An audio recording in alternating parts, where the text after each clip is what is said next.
Guys, good morning. So ngayon ituturo ko sa inyo paano mag-migrate or maglipat ng account from Tron Wallet to Clever Wallet. Okay? So kailangan nyo lang nung seed or 12-word recovery phrase. Okay? So meron ako ditong test account na Tron Wallet. Buksan natin. Pakita ko sa inyo paano ilipat yung account nyo. So test account natin to. Ayan. So meron siyang 1 TRX na laman, okay?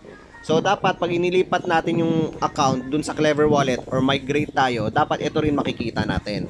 So paano natin ililipat? Kailangan natin yung seed. So saan mo kukunin? Dito sa lower left or lower right, sorry.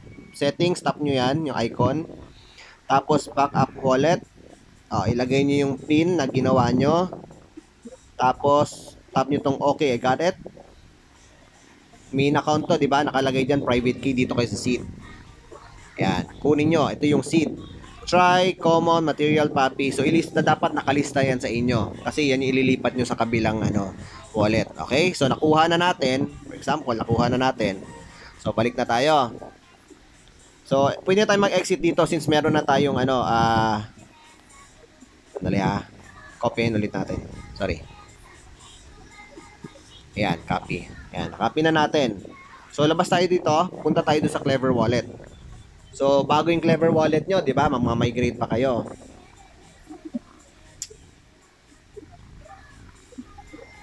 Tayo natin bumukas. Ayan. So, pag bagong install yung Clever Wallet nyo, ganito makikita nyo. Slide nyo lang tong I have read and agree to the terms. Continue. May option, create wallet, restore wallet. So, sa restore wallet kayo since migration yung gagawin natin. So, gawan nyo ng pin. Anong gusto nyo? 1111. Ganun yung ginawa ko. 1111. Restore. Paste nyo dito yung seed na kinopya nyo sa kabila. Restore. Okay? Antayin natin. So, dapat magkaroon to ng ng 1 TRX. Kasi yun yung laman ng original account nyo. So, ito na yun. Ito na. Tingnan natin sa TRX. Ayan, tama. Click natin TRX.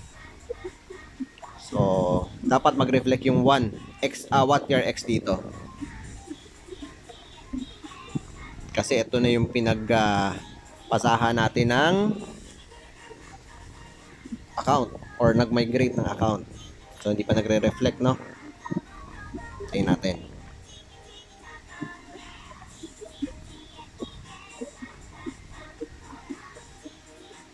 Ayan. Ibig sabihin, meron. So, i-check natin ngayon yung wallet address kung pareha ba. So, yung wallet address na ito, tingnan nyo. CNB3SH. Tingnan natin sa Tron Wallet kung parehas.